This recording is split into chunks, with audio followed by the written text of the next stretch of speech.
good afternoon, everyone. Welcome to our panel, our small panel, Institutional Design and Political Attitudes.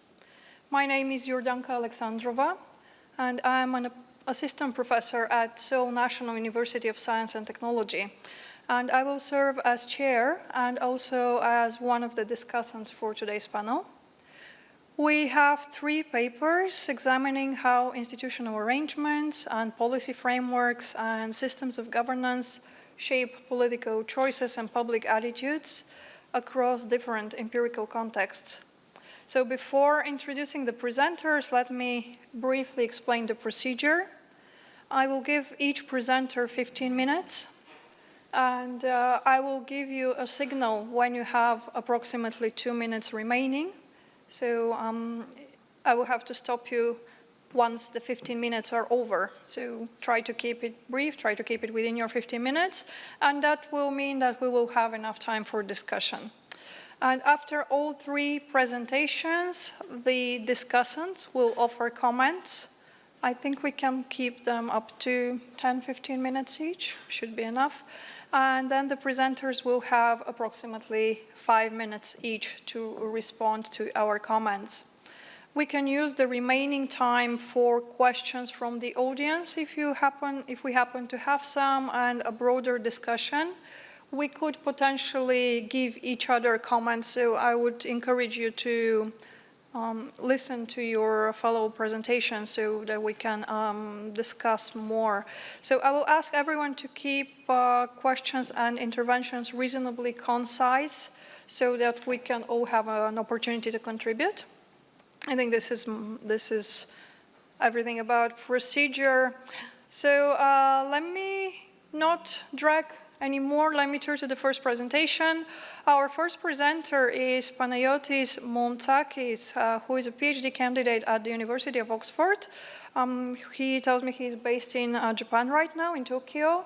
And his paper is titled The Intervention Ladder Toolkit, a progressive structured framework for calibrated, accountable, and harm-minimizing international responses. Panayotis, you have 15 minutes, and the floor is yours. Thank you very much, Chair. So, hello, good evening. My name is Panayotis Montsakis, and the present work is product of my fellowship, of my tenure as a Green Foreign Policy Fellow at the Heinrich Boll Stiftung, which is like the institution of the Green German Party placed in Thessaloniki's office. And what I want to share today with you is a framework called the Intervention Ladder. It's a practical tool for one of the hardest questions that progressive and green parties have to face right now, which is that when something terrible happens in the world, how do we decide how to respond? So let me start with why this framework had to exist in the first place. So green parties across Europe have a proud tradition. They identify as pacifists, committed to non-violence, to multilateralism, to diplomacy, and concepts like human security and environmental security have always shaped how Greens think about the world. So this stance left a gap. It left progressive and green foreign policy somewhat ill-equipped for a hard security crisis. And then came 2022, where Russia's full-scale invasion of Ukraine exposed the limits of this so-called strict pacifism. And suddenly Greens, which in many European governments were found in co-forming coalitions, sitting in as members of the European Parliament, had to answer foreign policy questions that could not be postponed or outsourced. And these questions could be about sanctions, for example, about arms transfers, about defense spending, positions that could have been politically unthinkable for Greens in the very first place. So the biggest problem here is that international responses to crises are often ad hoc, meaning that measures get chosen based on symbolism, on domestic politics, or simply due to institutional habit. And rather like on a clear assessment of how actually the world works. And this is why this framework tries to fill in that gap. So the central question is this. Can progressive foreign policy reconcile restrained proportionality and effective international response? It is, a genuine tension. If you want restraint on one place, but you also want to be effective on the other place. So my answer rests on three commitments. First, we need calibrated intervention, matching the intensity of the response to the gravity of the situation. Second, we need strategic coherence, meaning that making sure the instruments you use are sequenced and reinforce each other. And then we need humanitarian safeguards, of course, meaning that we need to protect civilians and we need to uphold international humanitarian law at every single stage. So the whole philosophy of the ladder is based on what we call the green foreign and security policy narrative. And this framework is being supported, is based on three normative pillars. The first pillar is the human rights. So every measure must be grounded in a basic universal floor of protection against torture, against disappearance, against discrimination. This is the minimum common denominator. The second is international humanitarian law. Compliance is non-negotiable, as the international humanitarian law both justifies the intervention and governs how it is conducted. And the third pillar is the Green's contribution, which is environmental stewardship. So intervention must account for ecological consequences. And this is more or less the architecture of the intervention ladder that will be presented on the next slide. It has three levels: soft measures, medium measures, and hard measures. And as you move up, the intensity and the cost, of course, increases. And I also have a second dimension, making like not just a simple staircase. At every level, the measures are drawn from four instrument families. We have political and diplomatic, economic and financial, security-related, and legal accountability. And of course, you can never just lock in only a specific kind of tool. You can combine a diplomatic instrument with an economic one, or a legal track with a security measure, and so on and so forth. And the most important thing I can tell you is that escalation in this framework is never automatic. It is actually conditional. So before you climb to a higher rank, 5 sequential filters must all be satisfied, which is the 5 checks as we have put them on the slide. The first one is legality. Is the action actually permitted under international law? Is it backed by a credible body, a court, an investigation, a UN body, etc., etc.? The second is legitimacy. Is there a broad backing from other states or institutions? This is what actually stops a response from looking arbitrary or unilateral. The 3 is necessity. Is this genuinely needed? Have we tried less intrusive options or tools or methods?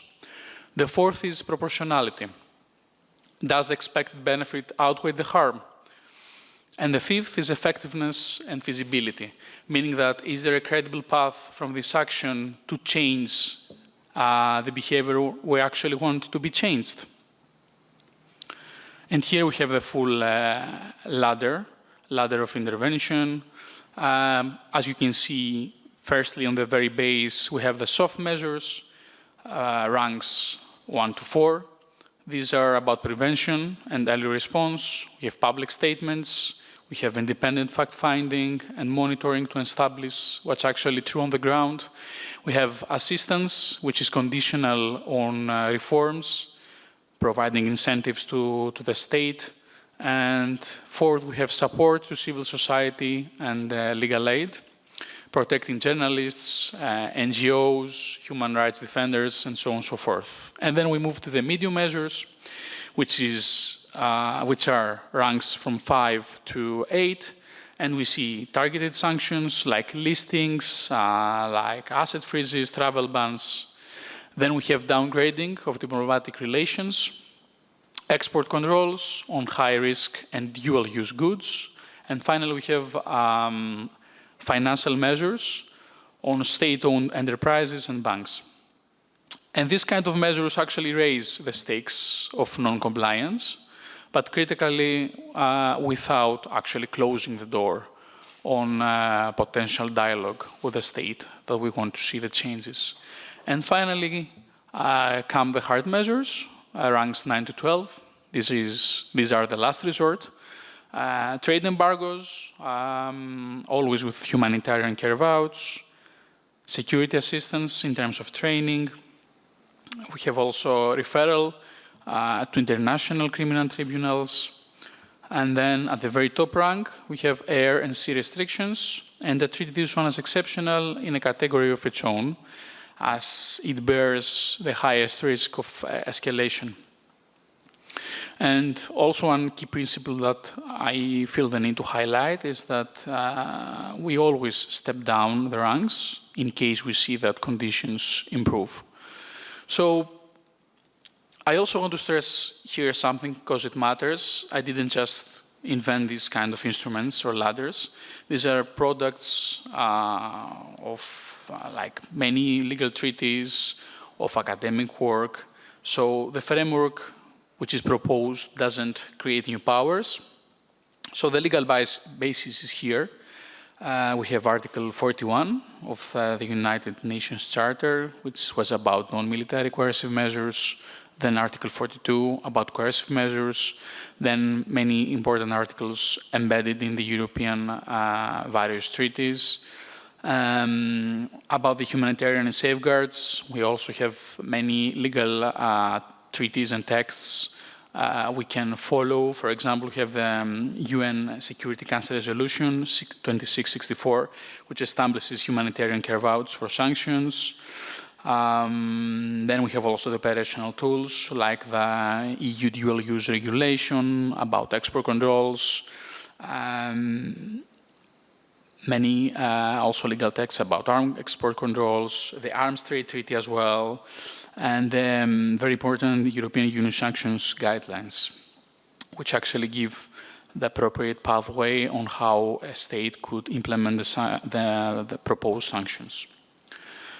And coming now to the academic foundations of the work, is also based the framework on empirical research and on economic sanctions, for example. They can work, but they perform best when they are targeted, coordinated, and coherent across a coalition, and backed, of course, by humanitarian safeguards. And one problem is that these kind of sanctions can grow pseudo economies, harm public health, and even be co-opted by authoritarian regimes and framed as an attempt to rally around the flag narrative. And then we have a lot of work about export controls. These have emerged as a genuinely powerful, but only when implementation is coherent. For example, if there is any potential circumvention, we can see loopholes in one member state undermining everyone. On diplomatic isolation, here the research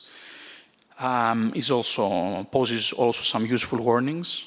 Cutting ties can deprive you of exactly the information you need to access so as to manage this kind of crisis.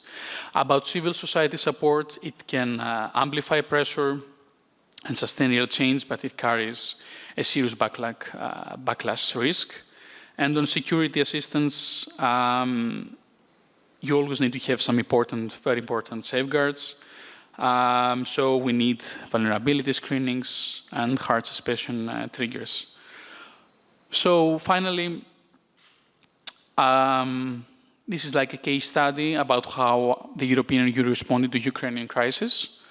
So I think most of the measures that EU took actually map perfectly on the ladder that was presented earlier.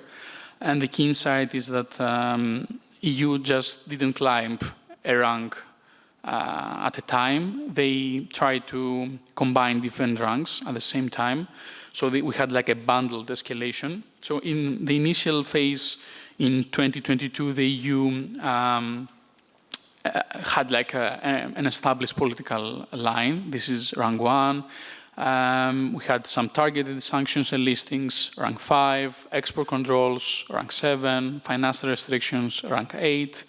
Then in the escalation phase, from 2022 to 2023, also we had some trade restrictions, rank 9, and some security assistance and training, which is rank 10. And then in the accountability phase from 2023 and onwards, we had the criminal accountability, which is rank 11, through the Eurojust mechanism, and we also, the European Union also tightened air and maritime restrictions, approaching the boundaries of rank 12. And the detail here is that the EU actually stopped or fully developing rank 12. Yes, it restricted access, but they didn't opt for like coercive boarding or enforcement at sea.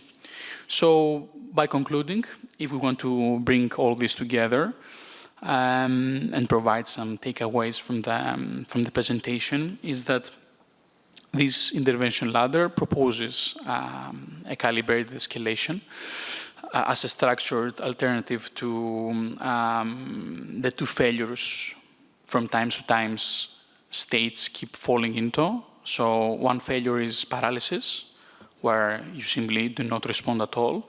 And the other side could be unchecked coercion, which could further escalate and conflict without foreseeing the potential harms that it may bore. So the framework actually does three things. We move from the binary thinking, pacifism versus militarism, or interventions versus non-intervention. The second is that it brings an escalation discipline. We have sequencing, reversibility, proportionality, etc., etc. And finally, it positions green foreign policy as an operational strategy, as a workable approach that goes beyond theoretical claims and narrative, proposing a structured framework that can be actually used by policymakers, politicians, etc., etc. So thank you very much for your attention. Sorry. Thank you, Panayotis. And I'm going to proceed in the order of the program. So our second presenter is Lee Song-eun from Houston University, a PhD candidate at Houston University. And her paper is titled Education and the Rise of Negative Partisanship in the United States, 1978-2020. Song-eun, you have 15 minutes. Please begin. Okay, thank you so much. So today, hi everyone. Thank you so much for being here. My name is Hong-eun Emily Lee, PhD candidate in political science at University of Houston. And today I will be present my one working paper titled Education and Negative Partisanship in the United States, 1978 to 2020. So, all right. So today I'm going to talk about negative partisanship. So if you look at this figure, you can see that negative partisanship has been increasing over time. So a lot of classic work focus on positive partisanship, meaning how much people like their own party. But more recent work show that dislike the other party has also become really important. So I just wanted to introduce the rising of negative partisanship for here. And then, just before I move to the main argument, let me briefly explain what I mean by negative partisanship. So negative partisanship means that people understand the politics not only through support for their own party, but also through dislike of the opposing party. So the key question we can think about is which party not just which party do I like, it is also which party I do dislike. So people usually recently don't like their opposing party. So it could also generate their turnout or their political behavior. So for today, I just wanted to more cover negative partisanship to see the relationship between negative partisanship and education. So this is the definition of negative partisanship. So the reason why we should care about this concept of negative partisanship is in recent environment for American politics, we more care about our like negative feeling and negative partisanship, and in the environment of polarization. So that's the reason I wanted to cover negative partisanship. And at the same time, many previous literature more focus on the cause of. So we more care about negative partisanship as cause. So independent variable, but in this research, I wanted to more cover negative partisanship as the cause of negative partisanship. So, yeah. So here is my research question. So, so why do some citizens express stronger out-party hostility than others? And especially, I'm gonna more focus on education as independent variable. So does education structure negative partisanship in the American electorate? So,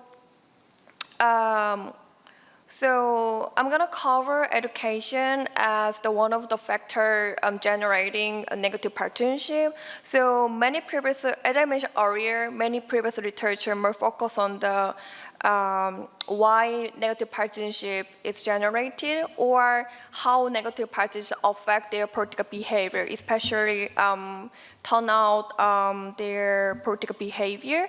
But as far as I know, this is the first literature that touched the relationship between the education and negative partisanship. So I'm gonna more elaborate why we should care about education in here. So education has become a major clivage in U.S. partisan politics recently. So college and non-college citizens have sorted into different parties and world wars recently. And especially college-educated citizens are more politically attentive, consume more political news, and are more exposed to elite partisan discourse, as many previous literature argue that. So, and at the same time, more empirically, the percent of college in the ANES sample data set loss from they're more increasing educated people in their survey sample data. So my question is in here is, does this growing education divide also map onto difference in how negatively citizens view the opposing party? So actually, there are two competing debates in in education, because there are no previous literature that touch the relationship between education and negative partisanship. So I'm trying to follow the previous literature that touch the relationship between education and polarization, or some more general perspective for education. So the left one is more classic debate for education.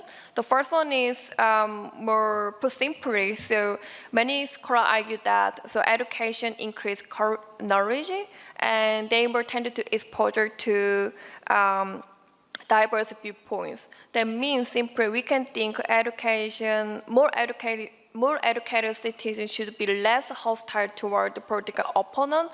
That means we more like tended to more behave more like tolerate, or we are more kind of judge everything more in the rational choice.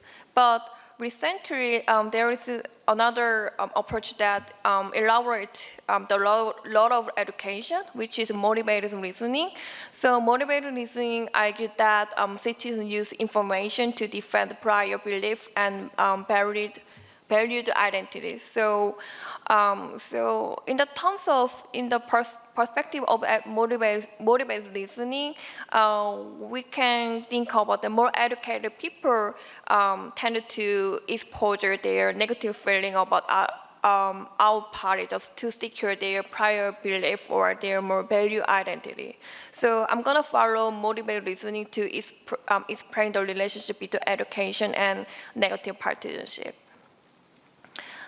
So yeah, so here is the theoretical background for my paper. So I'm gonna, as I mentioned earlier, I'm gonna follow motivated reasoning for explaining the relationship between education and negative partisanship.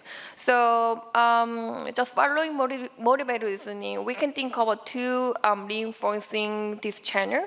The first one is informational, and the second one is cognitive perspective for explaining these two relationships. So just put simply, we can think about more educated people have more tended to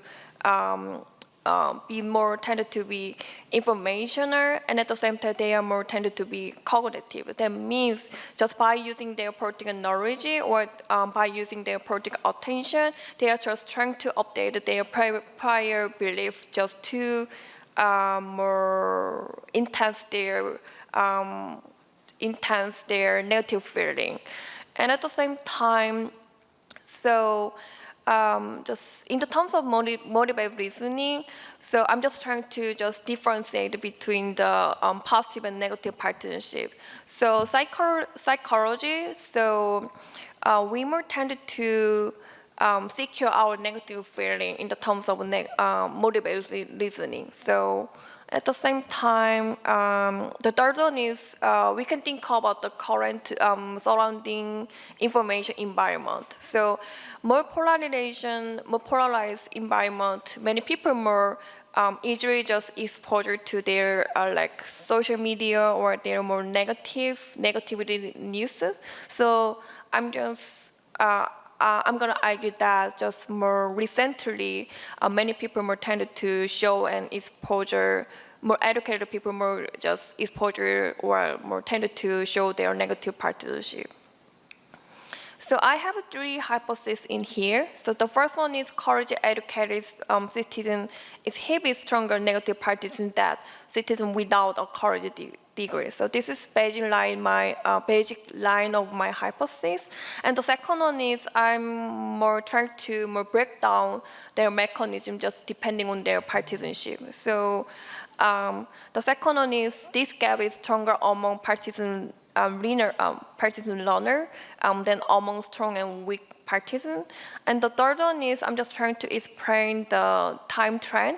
So which means the education gap in negative partisanship persists over time and become more pronounced in the contemporary period.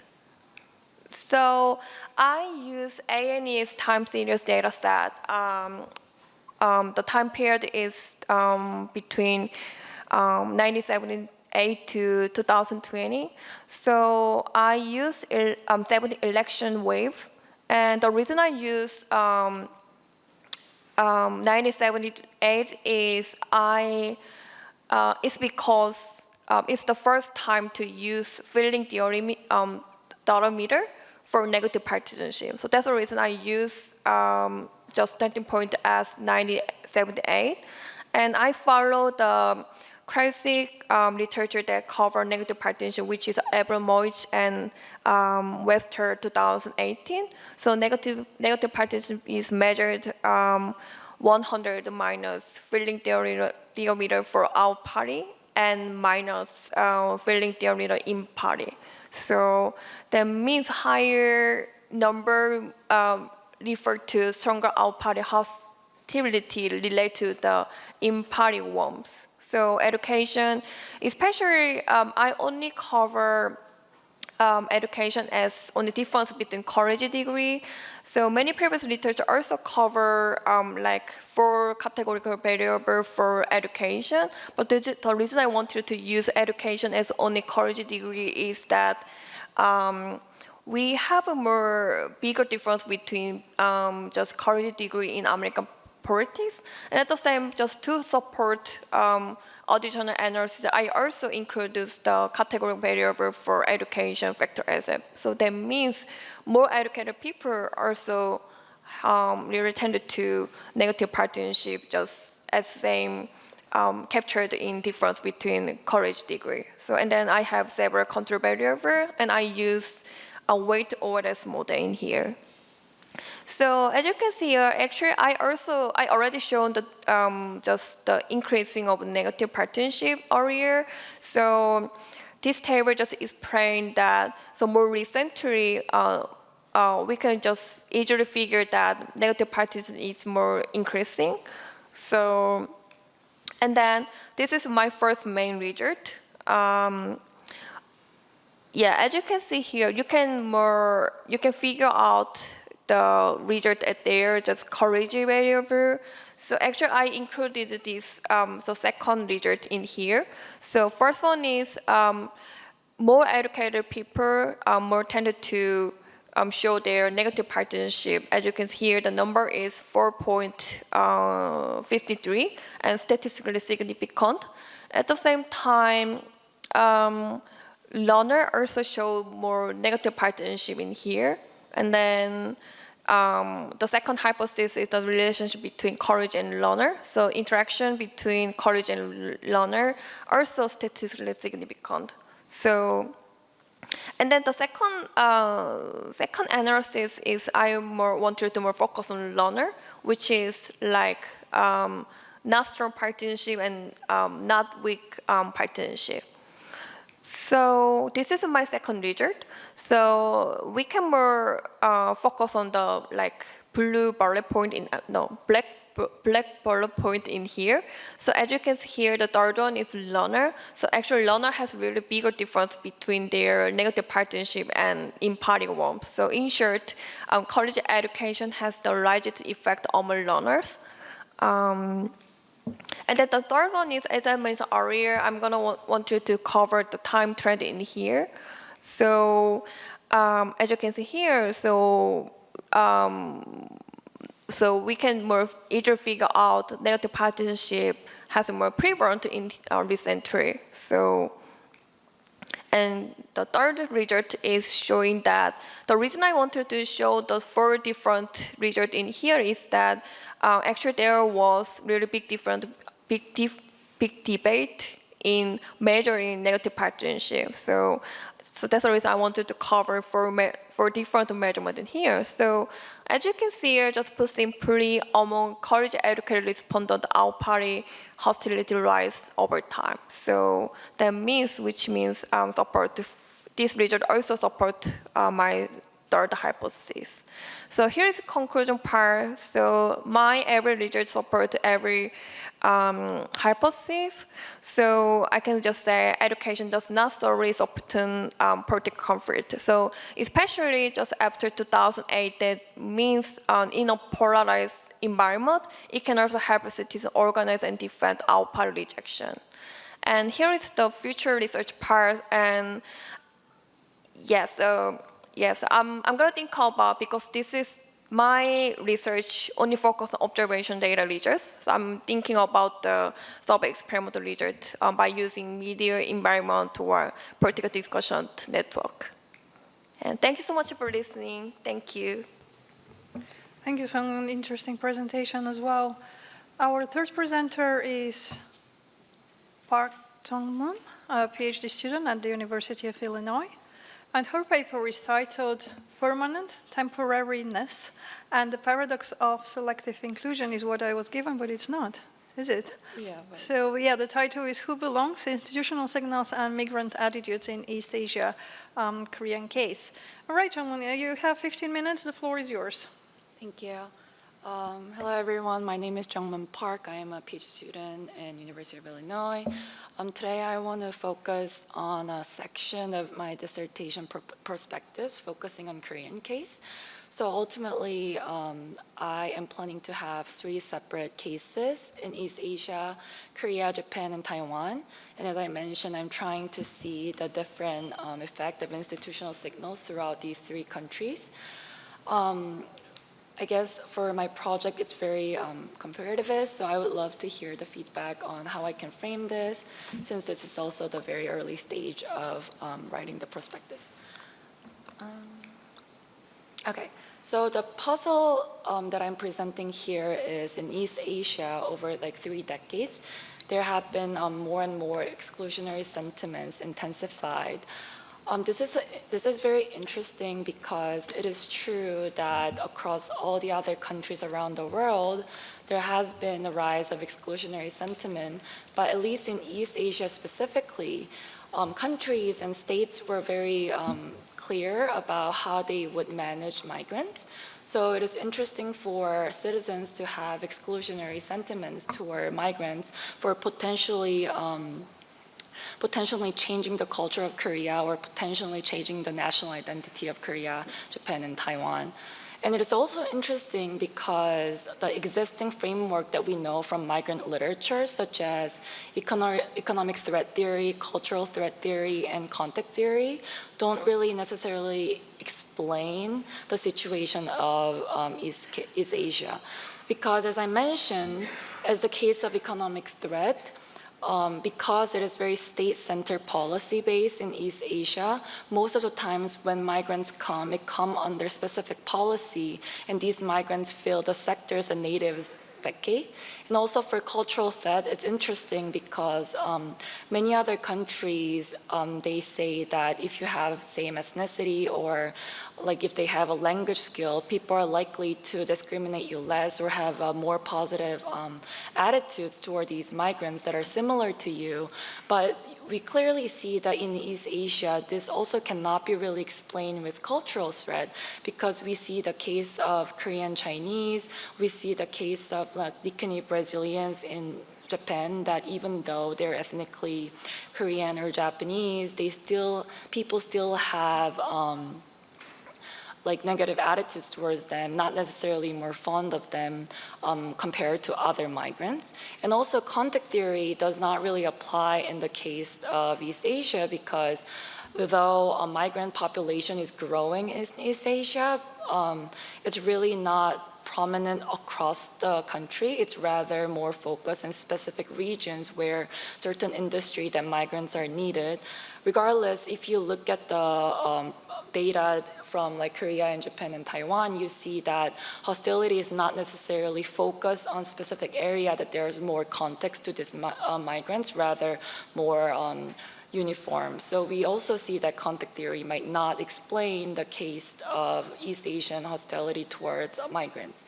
So what I am proposing is that there must be something upstream that is building the evaluative framework before individual judgment begins in the case of East Asian study. So the theory that I'm trying to bring here is policy feedback theory. There are many articles and tradition of literature from American politics that say that policies are not just the result of citizens' opinions, it's rather people are also influenced by the policies. So the policies do not just respond to the opinion, but rather they reshape people's opinion as well.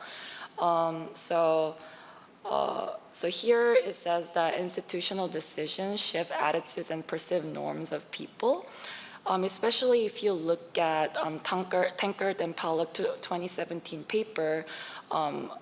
It is not about migrants, but here it says the US Supreme Court rulings on same-sex marriage actually shifted citizens' perceptions of like what society collectively believes in this issue, which shows that like how government proposed policies and or the constitutional rulings can change people's perceptions towards certain issues. So what I think in terms of mechanism is that state creates a legal category and then it places in a formal hierarchy of who is more valuable to this society over others. And when that happens, public observes this message and this becomes like attitudes toward migrants. And then what I mean by institutional signal here is, for right now, I'm considering like visa categories. So these visa categories shows and sends a message about group worth. So these institutional signals reach citizens through categorical social typing and collective norm updating. So basically, what I mean by visa category is when South Korea, Japan, and Taiwan create specific categories based on how valuable these migrants are to the society. They give different rights and they give different opportunity for them to be part of a society. So if you look at specifically,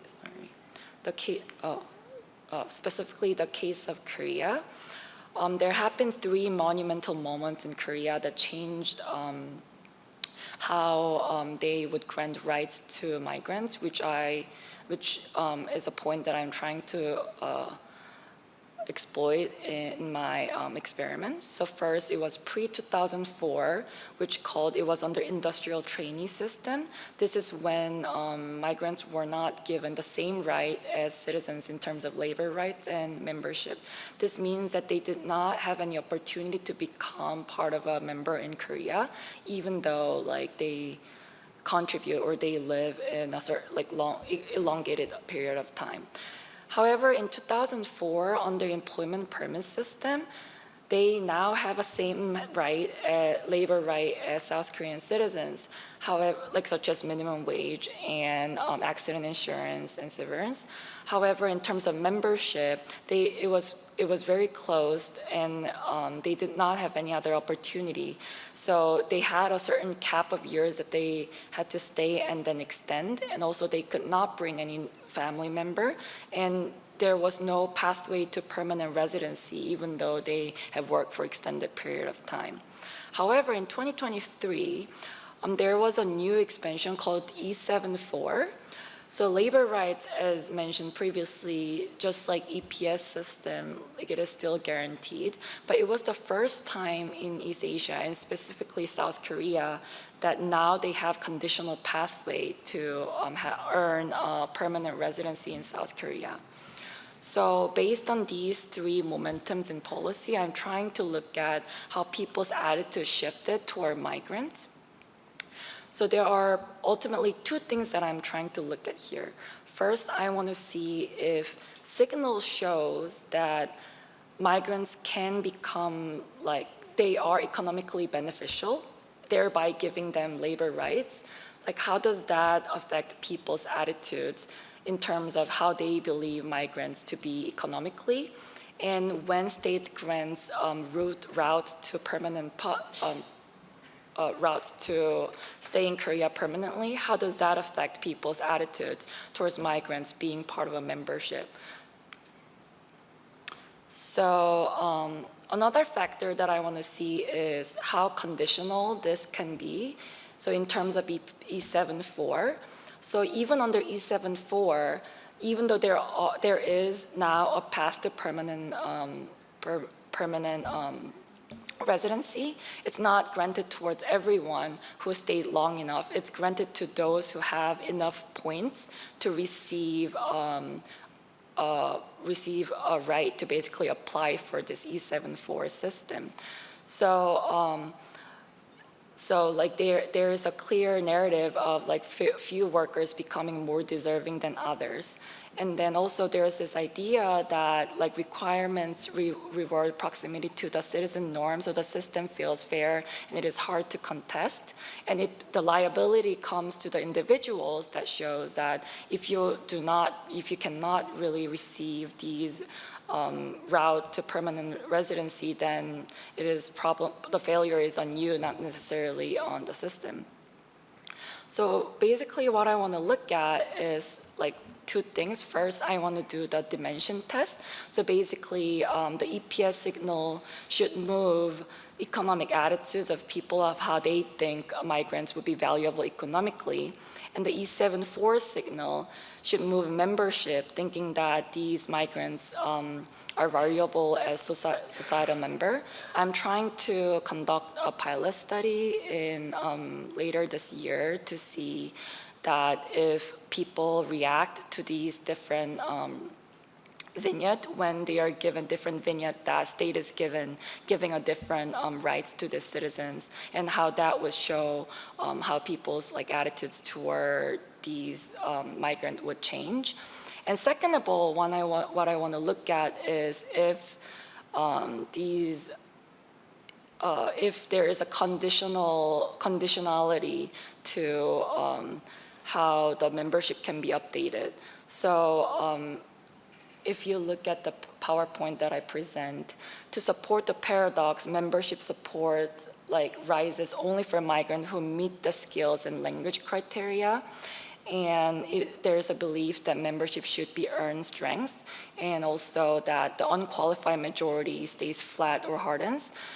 What falsifies this paradox would be that membership support rises across the board, qualified or unqualified alike, and then the reform will read as just uniform incorporation. So there are two sets of experiment that I would like to perform. Though I cannot present you any empirics because there's no causal evidence to show that these institutional signals move people's attitude, because it's very likely that it could happen in reverse causality. There is some descriptive evidence that shows that citizens potentially update how they view migrants. So if you look at ISSP data in South Korea from 2003 to 2013, even so what we called as economic membership, that basically the question that asks migrants take jobs from natives, or migrants are good for economy, I reverse coded so that we measure that it's 1 to 5 more exclusionary. It shows that economic membership barely moved. However, for migrants deserve equal rights, people became even more exclusionary. So given that this time frame is when the EPS was introduced, and when the fact that EPS only granted labor rights, not membership right, it could potentially show that based on how state proposed the policy, that's how people also understand how they value migrants in the society. But as I mentioned again, this is nothing causal, and that's what I want to do for my dissertation prospectus, to see the causal estimate of this question. So as I mentioned, since this is my dissertation prospectus, I am planning to look at different mechanisms across 3 settings. So for me, Korean asks whether a state can revise its own signal, as I mentioned, from showing that migrants are only valuable economically to migrants can be part of social membership. And then I'm asking for Japan, that does explicit hierarchy reinforce exclusion, because Japan has very clear 2 types of visa structure that gives permanent residency or not. So maybe I'm considering that as my second set of question. And lastly, for Taiwan, I'm trying to ask the question of signal contradiction, meaning that when there's a rhetoric and policy conflicted, which one wins? Because in Taiwan, there is this policy called New Southbound Policy, basically welcoming Southeast Asian and the cooperation with Southeast Asia, whereas 2024 Act actively discriminated against those migrants who are blue-collar workers and only gave family visiting rights to white-collar workers, even though 70–80% of blue-collar workers are from Southeast Asian. So in that case, how would citizens would understand state policy? So I guess, as I mentioned, I am still working on the frame of this dissertation prospectus, and I'm trying to position these case of East Asian migration. So I would love to hear feedback on that regard, given that East Asia country is all experiencing very low fertility rate and the need for labor. And given that there are more and more growing migrant workers, how can we understand people's natives' attitudes towards these migrants? Thank you. Thank you, Jungman. Thank you again to all 3 presenters. Very interesting research and very nuanced for all of the presentations today. And I think we can spend hours discussing the interesting topics you raised. Since we do not have hours, let me start with my own comments as discussant for our first paper. So let me just pull out your PPT slides so I can have them on hand. One very minor thing before I go into the actual comments. The year is 2026 on your first slide, so those are minor things that you might want to edit. All right, let me go into the content. First, very interesting, and second, you didn't get very lucky with the discussant, because I'm a realist tradition scholar, so we may not agree on many points. This is good for you, because that means that you have a strong critique, and then everywhere else where you present your paper, you will meet less opposition if you can address my comments. It's an interesting and very important research. I think it has potential to be incorporated in policy if presented in a way that can be sold to governments, right? So the first thing I want to comment on is the nature of the research question. So my first question, you can call it a question, concerns the status of the research question. It was, forgive me if I'm citing it wrongly, how can progressive foreign policy reconcile restraint, proportionality, and effective international response? So as currently formulated, this strikes me primarily as a normative policy design question rather than an explanatory research question. So it asks what policymakers should do, but it does not identify an empirical outcome or any variation to be explained or any causal relationship to be investigated. So this is not a problem per se. This is entirely appropriate if your objective, if your aim is to develop a policy framework, right, a policy recommendation. However, your presentation or your paper should clarify whether the principal objective is academic explanation, solving some kind of a puzzle, or normative theorizing, or the construction of a practical decision-making tool. So you have to tell from the start, who are you writing this for, and why is it useful to them? What kind of problem does it solve? I mean, you did it, but I think it needs to be made more explicit. So this distinction will matter because each objective will require different method and standard of evaluation. So if I look at this as a research paper, obviously I will have different comments, and if I look at it as a policy paper, I would have different, I would look at it differently. So I would suggest starting there, so like identify who are you talking to and what problem are you helping them solve more clearly. The second comment is also related to your intended audience. So again, my second concern is about whom this framework is intended for. And again, what problem is it designed to solve? So is this intervention letter aimed at green parties, progressive governments, the European Union as a union, or policymakers more generally? Are there any green parties in government in Europe at this point? So who are you advising? Is this applicable to everyone? You identified a problem of inconsistency in policy in, I'm guessing, EU states, but none of them has had green parties in leadership roles. So it's not, mistakes are not made by the green parties, is it? Right now. Mm-hmm. Right. Yeah, well, you can respond later. So this is my question, just clarify who are you talking to, who messed up and what are you fixing?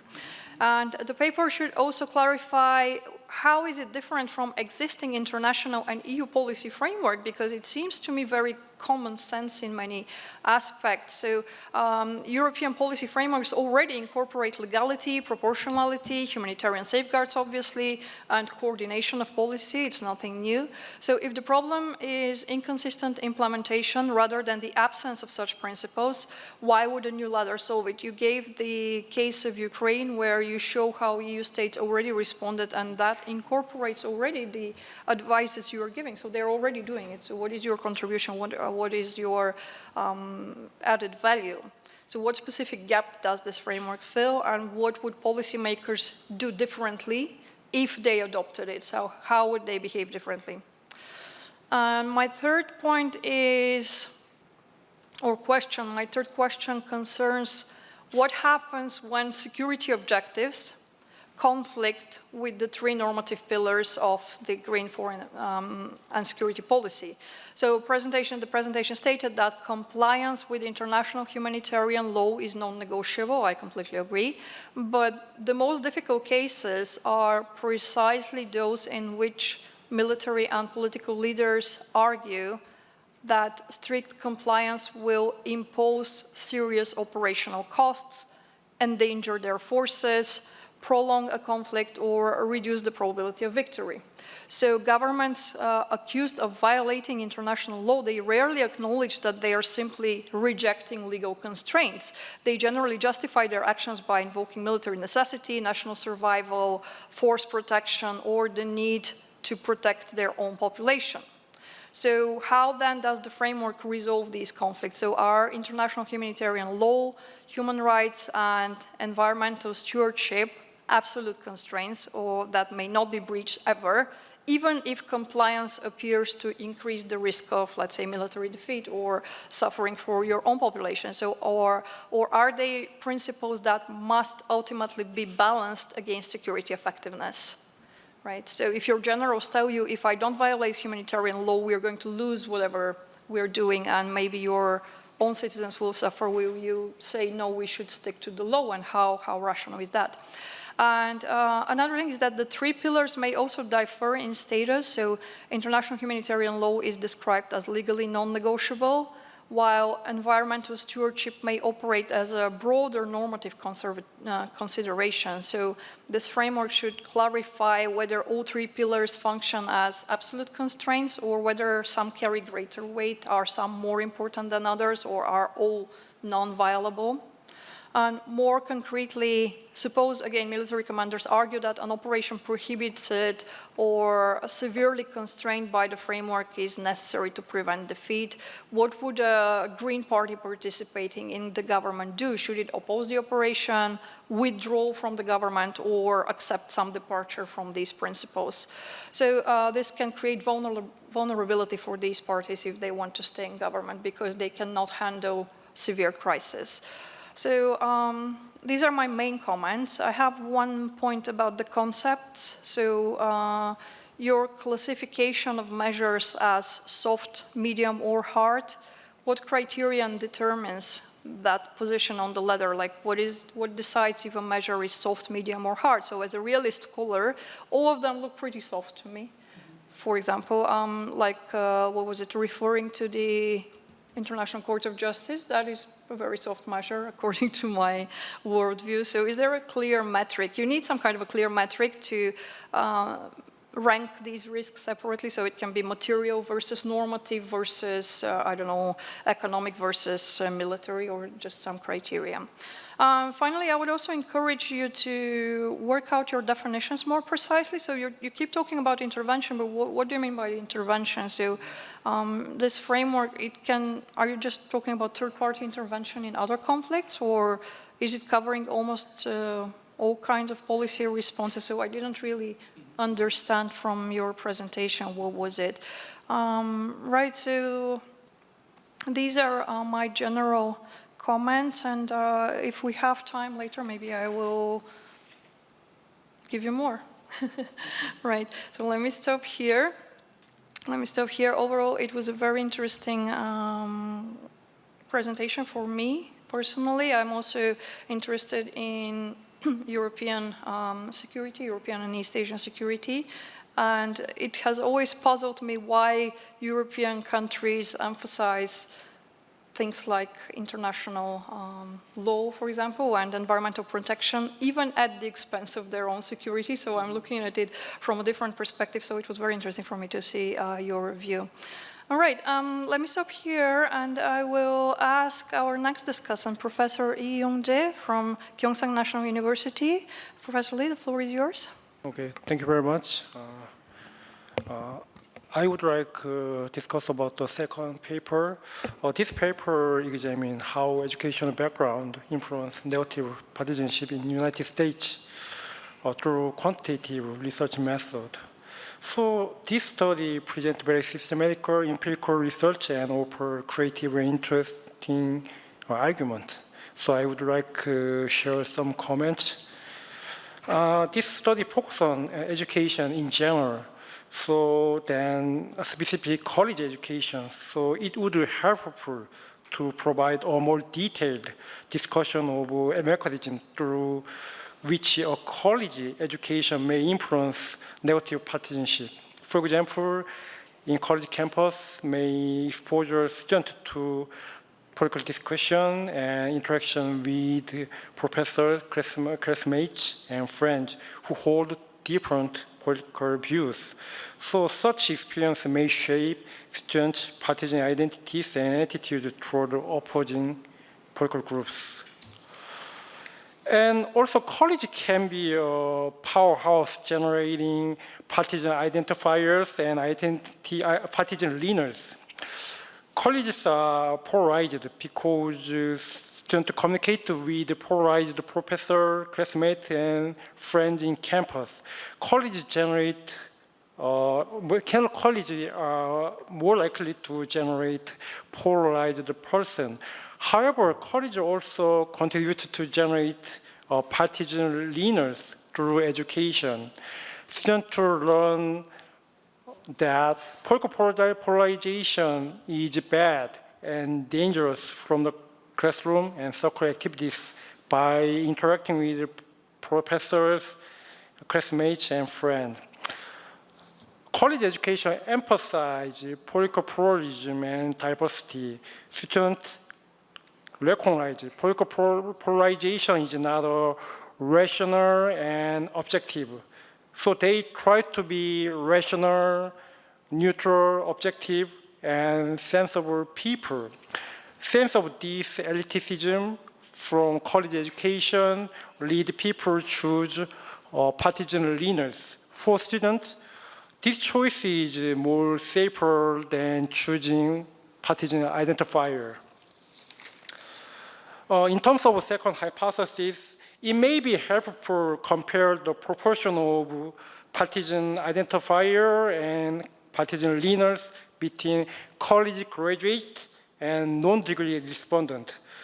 Such comparison could provide additional evidence on whether college education is more strongly associated with partisan identification and partisan leaning. Maybe also worthwhile to consider job affiliation as a control variable. Education attainment is often related with job occupation, job affiliation. College graduates are more likely to work in the professional and skilled job, which may influence their political attitude and partisan behavior. Professional and skilled job environment may encourage individuals to maintain political neutrality to avoid expressing strong partisan identities, which could affect the level of negative partisanship.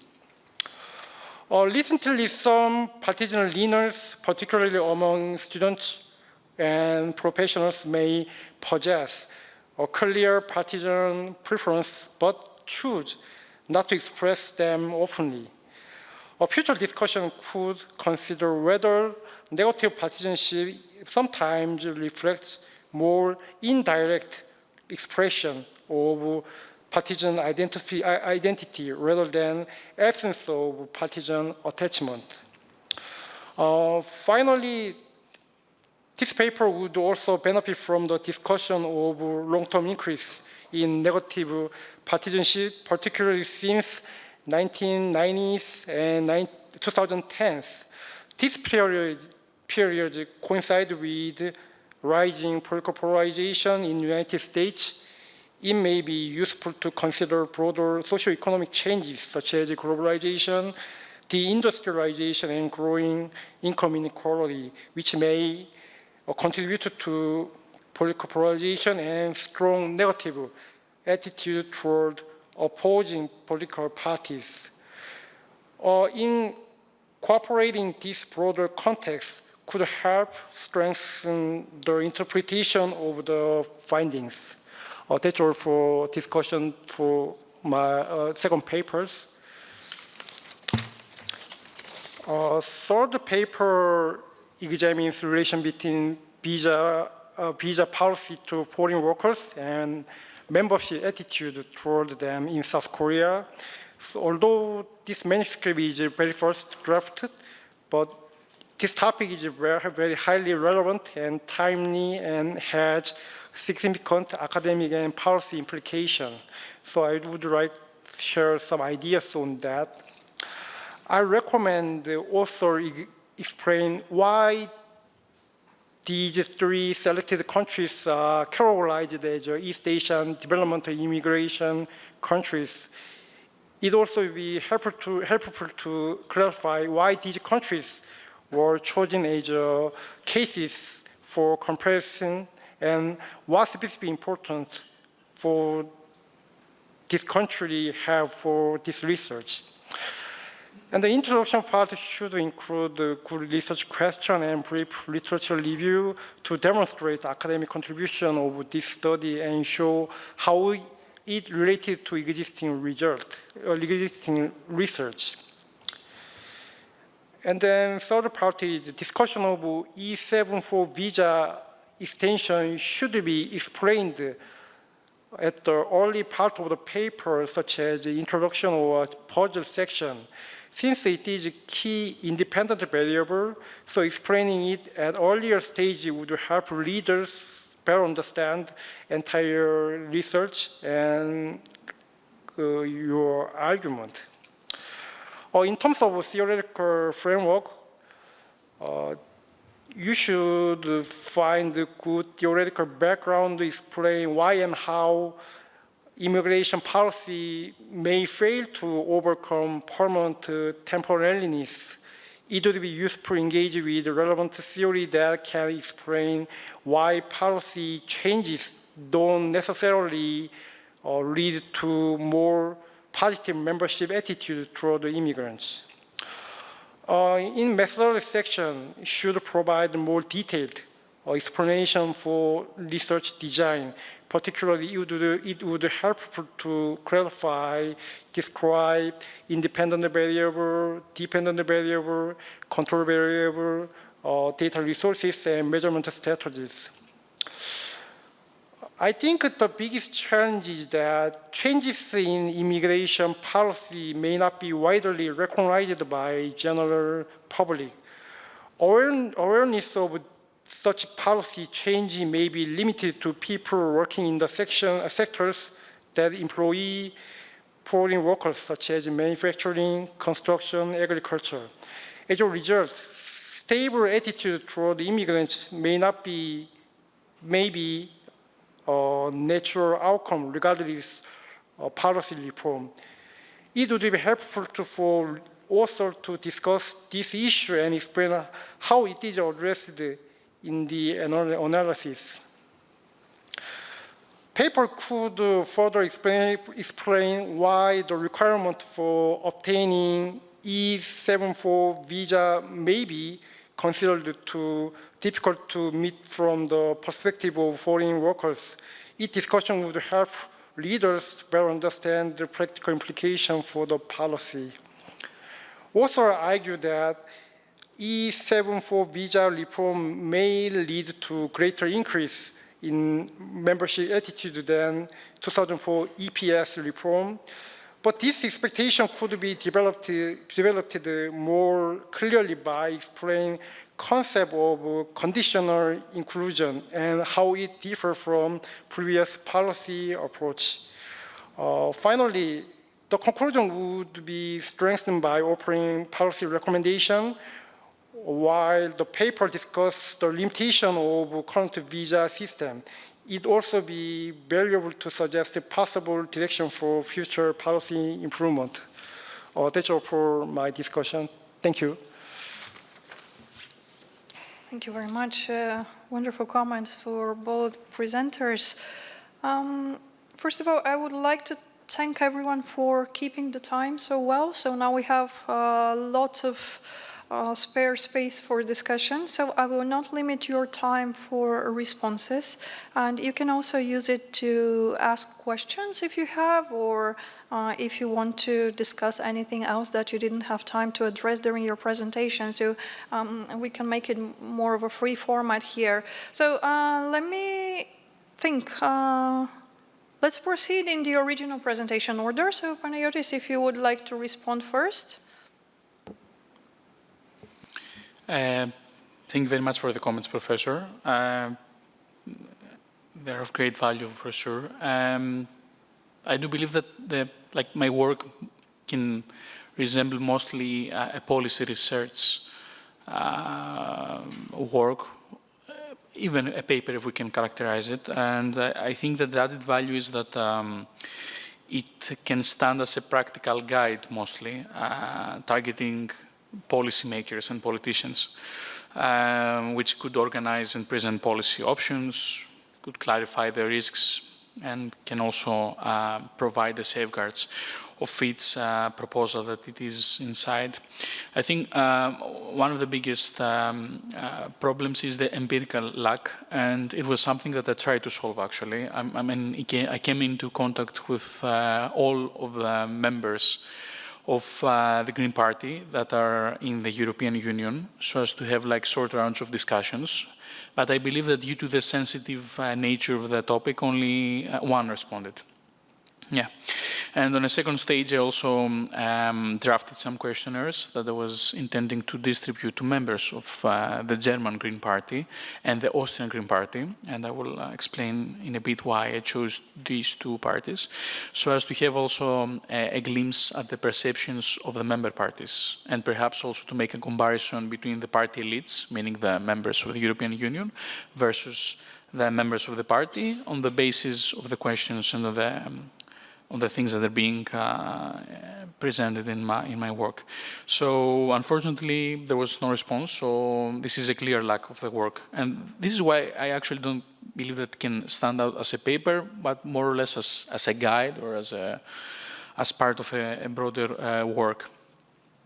For sure, it's not like a war playbook, because you asked me about the generals, and it mostly aspires to address these recurring failures in international crisis response and management. So in a sense that if a member of the Green Party is like a foreign minister, and actually in Germany that was the case between 2021 and 2025, the German foreign minister was from the Green Party, and she had to respond to the Russian aggression to Ukraine, etc., etc.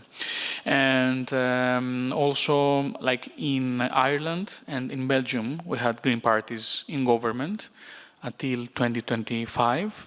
Now only the Green Austrian Party is in a coalition government in Europe. So I think that the target audience was mostly politicians and policymakers, and in some cases researchers, meaning that I tried to compile all the available data and sources and to draft it in a coherent toolkit that could be of use by them. More or less, that was my first response. If I come up with anything else, I will ask you for permission to speak. Thank you. All right, thank you. So if you, I think it's a great idea, and if you want to have more responses, you have to start with what can you do for them? So why should they adopt your framework? What does it bring them? So yeah, it's a good direction. Okay, thank you.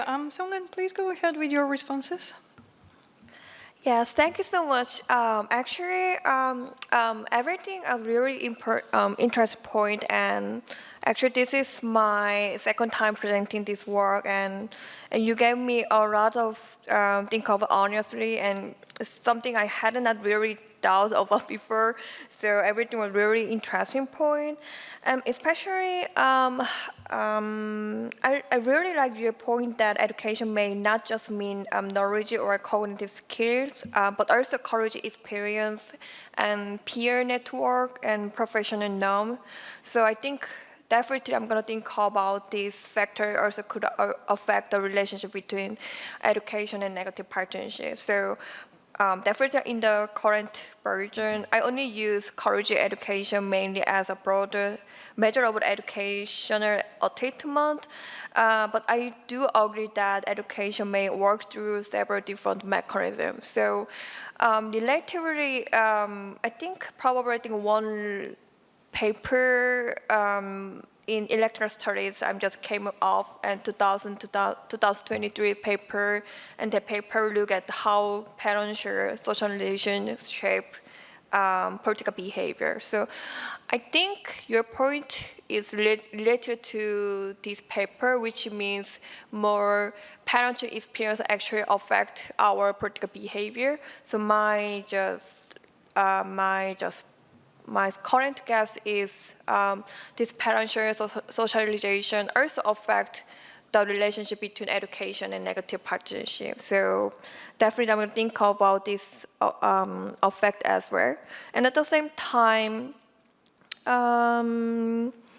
yes, socialization and your comment, so one of the comment were just the why this effect more stronger after 2018 or like 1990s or 2010s.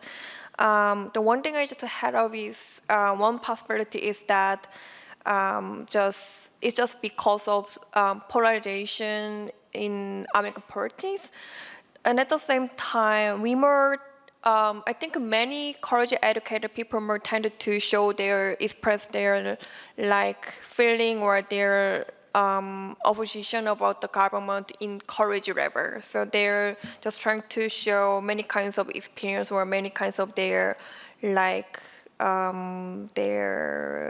program, or they're more tended to show their like a strong exposure. Their strong expression about their like negative feeling in education level. So at the same time, I think one thing I just want to say is like media environment especially affect this relationship. So we can more easily we can be more like exposure like negative news or like fake news or like social media like Twitter or Facebook. So that means like more educated people more tended to use their social media to express their negative feeling, and at the same time they just try to like collect information which is related to their like political information or their political preference. So that's the thing I'm just think about why this negative partnership more increase after like 2008 or 2010 recently. But you're like several factor which is like more urbanization or like income difference. I think every factor like which is more social economic factor is going to be really meaningful for capturing or explaining this relationship as well. So so everything was really happy for. So in the revision, I will try to be more clear about what education is actually capturing, and at the same time, I'm just trying to connect the finding more to broader changes like polarization and urban-rural sorting or something like that. So thank you so much for a really great comment, and thank you. Thank you. And Jongmong, the floor is yours then. First of all, thank you for your comments. I think it was very detailed, and I think there are several comments that I would like to respond. First was about why these specifically 3 countries. I guess for me it is, so the concept of permanent temporariness, I think it's present in the case of Middle East because they also only grant migrants to work as laborers, not as part of a member. However, I think the difference between Middle East and East Asia is that East Asia is facing demographics challenges, and then state is actually incorporating more and more ways to bring more migrants. And then the question is, can this system be sustained? And clearly not, because it seems like state is implementing more inclusive policies. So I think the question of how natives really understand these signals are crucial, especially in the case of East Asia, because there's this contention that how natives view migrants are not really explained further than existing framework that were explained. However, the situation in East Asia is just very, as you said, timely to discuss. That's why I thought this study can be benefited from in the case of East Asia. But if your question was about why these specific 3 countries in East Asia, I think China is just a different story compared to the choices that I made. But as I mentioned, I guess I can be more clear about why these 3 specific countries explain the different facet of institutional signal that I want to look at. So thank you for asking me and nudging me to answer that question. And I think you're absolutely right about me being more clear about method. I'm considering using all survey experiments to answer all the questions. However, as you also mentioned in one of the questions, my big question that I have in myself is that do people really know the difference of policy changes? And that's why I am piloting the experiment to ask baseline questions to these citizens about how much they know about these visa structure, not necessarily the name of visa per se, but what is happening and the existence of visa hierarchy. And here in the pilot, I'm also asking with the information vignette, when they're exposed to either vignette of a membership signal or worker signal, how their response would be different and how they view migrants. So I think after that, I can give more clear answer to how I want to, I guess, use what kind of method I want to use for other bigger questions as well. And I guess policy recommendation is a little difficult point to add because how sensitive the topic is, but I think it's something that I can definitely think more to have more contribution to academia and also the, I guess, area of interest. Thank you. Thank you. Professor Lee, do you have any follow-ups for the 2 presenters?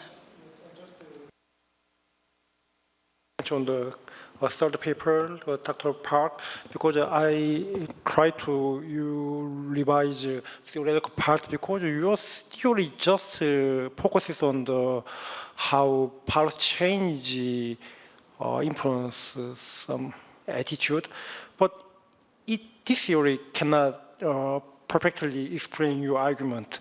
Your argument is policy change does not effective on the membership attitude. So you should try to find more relevant theory. I hope so. And then about the second paper, I'm in the college, so I recognize college education can increase polarization, also moderate polarization, because on the polarized college environment, students already know that polarization is bad, dangerous. So they are very cautious about the expression about their political identity. They try to hide their real identity. So maybe partisan leaners can be a camouflaged leaners because they already have a strong, clear political identity, but just they hide it. Because honestly expression of their political partisan identities not good for them. It's maybe disadvantage for their career, especially people having high-paying job, professional skilled worker. They try to maintain neutrality in order to for their career. So maybe I think college education have a strong moderating, polarization, and increase political leanings. Yeah, thank you. Do you have a response here, or just? Yeah, thank you so much for a great point. I mean, yeah, I think that's a really great point. I mean, I only focus on more educated people just tended to show their negative feeling, but your point was really makes sense, because I never thought before they more tended to avoid show or they're express their really honest doubt in to other people. But I think your point was very interesting, because I also thought that many educated people just they more kind of, because of if they have really great job, or they needed to they wanted to more pretend, or they just want to hide their feeling just to other more officially. So I think that's also a really great point, and just definitely I'm gonna think about I'm just trying to cover this explanation in my revision paper. And thank you so much. Thank you. And since we don't have an audience, I will act as the audience and ask you some follow-up questions.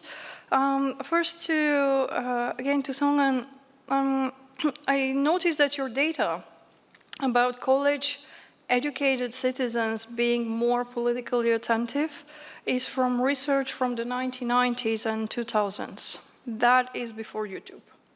So could this have changed in the era of YouTube? So again, the point is that college-educated citizens are more attuned to politics, are more interested in politics. I'm not convinced this is the case now. The politicization of the entire political spectrum, I mean, even people who are very far from college are have easier access to politics right now. So I'm thinking, is this going to affect in some way your results? And is there a more recent data? And if there isn't, this is a paper that you can write. Right? This is one point. And the other point, I recently went with a conservative American, and he told me he's not going to send his child to a public school because they are too liberal. So I'm thinking, could there be some loop there? So people who are more, shall I say, hostile, also less likely to send their children to higher education facilities and so on. So this could be a little bit of a predetermined thing. I'm not saying this should be part of your paper. This is just an interesting thought I had. Again, these are not questions or revision suggestions, just things that popped in my mind. And the same for someone, I'm a little bit familiar with visa criteria in Korea. So the E7-4 visa criteria are very, very high. So high that professionals who have worked here for years are unable to keep their visas and have to leave after building a life in Korea, after this visa system was implemented. And as far as I know, the visa applies to very few people. So I think the quota was, I just checked on Google, I think the quota was 33,000 people for that type of visa. This is a very small number of people, so it applies to a very small number of the immigrant population. I'm thinking that this is, in a way, very loud, for institutional change that can be very loud if it is reported in the media, but at the same time it affects a small number of immigrants directly. At the same time, it will have, according to your research, negative potential repercussions for the entire immigration community, immigrant community. This is an interesting point for me.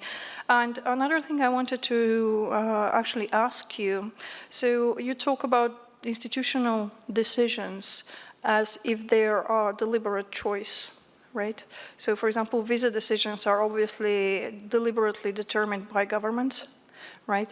But for example, there are other institutional arrangements, like we can think of, let's say, the lack of anti-discrimination law in Korea as something that can affect how immigrants can be talked about or how they can be treated by the population, and that can also result in hostility. And the lack of anti-discrimination law in Korea is not something that any government is free to change, because of very strong opposition. So neither progressive nor conservative governments so far have had any freedom to change that type of legislation. So it is not, my point is that this is not a choice made by the government, and it is a pre-existing institutional arrangement that is very difficult to change. How would you, I don't know, is this something that may be relevant to your work? Again, this is not a comment on your paper, this is just something that popped in my hand while I was listening. And just before turning back to our presenters, professionally, do you have any, you're a security expert, so do you have any comments on maybe our first presenter, on Panayotis's policy paper? If you don't have, that's okay. I'm just giving you the opportunity to say what's on your mind. Honestly, I didn't read the first paper, so I don't have any specific comment on that. I'm sorry about that. Yeah. All right. Do any of you want to say something or respond to my questions, or? I can go about Yeah, the last sure. one. I mean, so I guess for E74, I understand that the number that you mentioned is very small, but it was 5,000 in like before this E74 system. So I think there is a big increase, even though the number that you checked is relatively small, like compared to previous years before expansion of E74. It was very small. So I think, given that it was just passed in 2023, I think they are expanding. And also about like there's not much of choice that both parties can do in Korea. I agree with that, but at the same time, I do think governments are trying to see how public reacts to, especially on recent case of caregivers from one of the Southeast Asian countries. They brought. I think it's from Indonesia, but I probably have to check again. They brought child care service individuals and try to implement these policies to train them and then send them to Korean household so that labor and caretakers can be somehow, that problem can be mitigated, but it had a huge drawback because Koreans did not react to it too well, and the policy just fell off, and they just took it back, the policy, and they just stopped. They suggested lower wages. Huh? They suggested lower wages. They also did that. And that's what the pushback was against, not Right. the workers per se, Right. but the fact that they were supposed to receive lower wage, which I would see. undermine the minimum wage in Korea. Was it? Am I? I think among like labor unions, that was also the point, but if I understand correctly, and of course I don't have numbers for that, but also I think citizens were concerned about expanding, bringing more laborers in perspective of states. So I do think this topic is tricky because there are just lots of moving parts, and states are trying new things. And one of the interesting thing is, even in Japan, even the prime minister is very hard on immigrant policies, and that's what gave her lots of votes and seats. They actually have a new policy also bringing more laborers because they need laborers in Japan. So I think there is something to study on, and definitely my research is very preliminary, but I think there is something to do more on that. It's fascinating. All of your presentations were fascinating in that sense. Japan just increased the visa taxes or something. They raised the taxes for visa, I think, 4 times So yeah, our resident Japan expert can confirm. So this was seen as a signal against immigration in a country which is desperate for immigrants, which is also very, very interesting. All right, we have exactly 5 minutes. So if any of you have comments or questions for your colleagues, I would invite you to share as well. I have a question about your comment. So you mentioned that the reason why you didn't quite not convincing for my paper is because just 90 or 2000 recently, because the social media or more media environment, you mean non-educated people more easily just enter, or they can more have a more easier access to show their negative feeling, right? So I just wanted to make sure. I don't know anything about this. Okay. But my feeling is that people are more political in general today than 20 years ago. So if I expected people to talk politics before people who had been to college, now I see everyone having a political opinion, and more of those political opinions come from YouTube.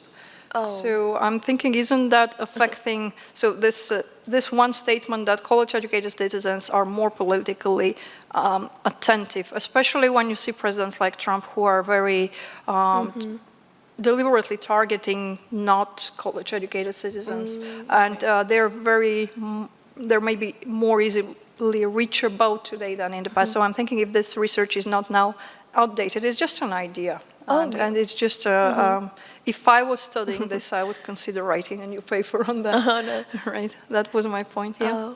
Thank you so much. I think that's a very interesting point, and I needed to think about and more investigate these cases as well. Thank you so much. I actually have a, question to Sung-eun. Yes, okay. Yeah, so I think our school studies a lot about negative partisanship too. So I heard people studying this topic with different independent variables. So one of the variables that I found it really interesting that could be relevant to education is also religion, because I think religion is also one of the independent variable people study when they see the correlation with negative partisanship. And also, I think how religious you are could influence how higher the education level can be, based on how I think I think one of the discussants mentioned that about the preconditions. So I was curious how you think of the variables such as religion. So are you asking the education as origin for negative partisanship? I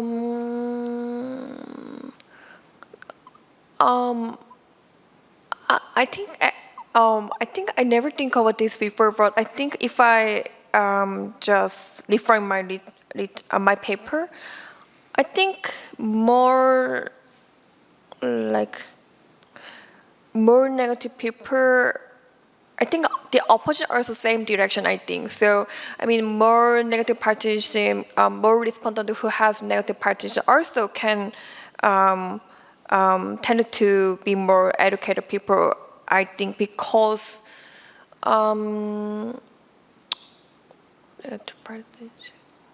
I think this is very tricky part, because the reason I doubt education as the independent barrier is actually, so I definitely doubt that there are really big difference between negative partisanship and positive partisanship for educated people, because more educated people, they more just try to have skill for a selection or selecting their information or their prior belief. But if we change it, if we switch this relationship, I think it's not only just became negative partisanship. That means every partisanship, including negative and positive partisanship, has more generated by the educated people. But yeah, that's the thing I'm just came up now. So yes. All right, any other questions or comments? We have 1 minute. No, very happy. All right, thank you all. I'm impressed by the level of research among young people these days, much better than in my time, which was a long time ago. Thank you, Professor Lee, for your service as well. Do you have any additional comments to our presenters? On the second paper, maybe in my understanding, the presenter may misunderstood my comment, because last comment is about let you care about other socio-economic variables about which cause political polarization, such as globalization, income inequality. Because why people go to college? We think about that. People try to overcome income inequality between college educated and non-degree respondents. So they try to improve their income. So this is related with the polarization. So income inequality causes entering university and political polarization. So this is interconnect. So I hope you care about this causal relationship for your future research. All right. Yeah, well noted then. And thank you again. Thank you everyone for coming here, for a wonderful presentation, for the very insightful discussion. I hope to see you again at a different venue and also in writing. Thank you again. And let me just stop here. Okay, thank you.